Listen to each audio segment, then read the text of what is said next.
একসময় একটি সুন্দর রাজ্যে বাস করতেন রাজা অরুণ এবং রানী মায়া। তারা খুব ভালো হৃদয়ের মানুষ ছিলেন, কিন্তু তাদের দুঃখ এক জায়গায় ছিল। তারা নিঃসন্তান ছিলেন। দীর্ঘদিন অপেক্ষা করে একদিন একটি কন্যা সন্তানের জন্ম দিলেন। রাজ্যে সেই শিশুকে রাজকন্যা নামে অভিহিত করা হলো। রাজকন্যা বড় হতে থাকলো, আর তার সৌন্দর্য রাজ্যে ছড়িয়ে পড়ল। কিন্তু এক রাতে যখন রাজকন্যা সত্য পূর্ণিমার আলোয় ঘুমাচ্ছিল, তখন একটি অন্ধকার ছায়া তার ঘরে ঢুকে পড়ল। সেটি ছিল এক ডাইনি বুড়ি।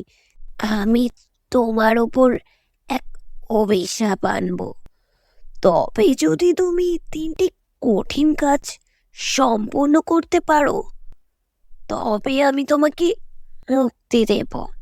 কি সেই কাজ? প্রথমে তোমাকে একটি সাদা ঘোড়া খুঁজে বের করতে হবে, যেটি কোনো মানুষ দেখেনি। দ্বিতীয়ত, তোমাকে 3টি সোনালি আপেল আনতে হবে, যা শুধুমাত্র দূর থেকে পাওয়া যায়। এবং তৃতীয়ত, তোমাকে একটি জাদু ফুল সংগ্রহ করতে হবে, যার সবচেয়ে গভীর জঙ্গলে জন্মায়। রাজকন্যা হাল ছাড়ল না। তিনি মনে মনে সংকল্প করলেন, আমি এই কাজগুলো করব এবং ডাইনি বুড়ির অভিশাপ ভাঙব। পরদিন সকালে রাজকন্যা প্রথমে সাদা ঘোড়ার খোঁজে বের হলো। তিনি রাতের চারপাশে সব জায়গা ঘুরলেন, কিন্তু কিছুই পেলেন না। অবশেষে এক বৃদ্ধা মহিলা তাকে বললেন, একটি সাদা ঘোড়া পাহাড়ের ওপারে থাকে, কিন্তু তা খুবই হাই গোড়া।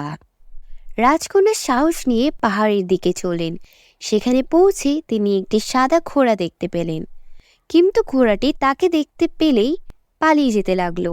রাজকন্যা তার প্রতি ভালোবাসা ও সহানুভূতি নিয়ে ঘোড়াটিকে ডাকলেন, আমি তোমার কোনো ক্ষতি করতে চাই না। শুনতে পেয়ে ঘোড়াটি আস্তে আস্তে তার কাছে এলো। রাজকন্যা তাকে শান্ত করে নিয়ে রাজ্যে ফিরলেন। পরবর্তী কাজটি ছিল সোনালি আপেল সংগ্রহ করা। রাজ্যের পাশে একটি গভীর অরণ্য ছিল, যেখানে সোনালি আপেল জন্মাতো। কিন্তু সেখানে যাওয়ার আগে রাজকন্যা জানতে পারল যে সেই আপেল নিয়ে একটি রাক্ষসের কাছে পৌঁছে রাজকন্যা সাহস করে বললেন, আমি তোমার সাথে যুদ্ধ করতে আসিনি, আমি তোমার বন্ধু হতে চাই। রাক্ষসটি অবাক হয়ে গেল এবং রাজকন্যার সাহস থেকে তার প্রহরা ছেড়ে দিল। রাজকন্যা সোনালি আপেলগুলো নিয়ে ফিরে এলো। এবার সবচেয়ে কঠিন কাজ, জাদু ফুল খোঁজার। গভীর জঙ্গলে প্রবেশ করতে হলে তাকে অনেক বিপদের মুখোমুখি হতে হয়। তিনি জঙ্গলের ভিতরে গিয়ে একটি জাদু ফুল খুঁজে পেলেন, যা লাল এবং সোনালি রঙের। তিনি ফুলটি নিয়ে বাড়ির দিকে চললেন। ডাইনি বুড়ির কাছে ফিরে গিয়ে তিনি 3টি কাজ সম্পন্ন করেছেন বলে জানালেন। বুড়ি তাৎক্ষণিকভাবে অবাক হয়ে গেলেন। তুমি সত্যি সাহসী এবং হৃদয়বান। তুমি অভিশাপ থেকে মুক্তি পেয়েছ। ডাইনি বুড়ি তখন এক জাদুর মন্ত্র পড়লেন এবং রাজকন্যা সম্পূর্ণ মুক্ত হয়ে গেল। আমি তোমাকে আশীর্বাদ দিচ্ছি, তুমি এখন তোমার রাজ্যে সুখ এবং শান্তি নিয়ে আসবে। রাজকন্যা রাজপ্রাসাদে ফিরে এসে তার বাবা মার কাছে সবকিছু খুলে বলল। রাজা রানী তার সাহসিকতা দেখে গর্বিত হলেন এবং রাজ্যে শান্তি প্রতিষ্ঠিত হলো। এভাবেই রাজা রানী এবং রাজকন্যার জীবন সুখী হয়ে উঠল, আর ডাইনি বুড়ি তাদের ভালোবাসে পুনর্জন্ম লাভ করলেন। রাজ্যে নতুন করে প্রেম ও দয়ার গীতি শুরু হলো। এভাবেই শেষ হলো একটি অসাধারণ রূপকথা, যেখানে সাহস, ভালোবাসা এবং বন্ধুত্বের জয় হলো।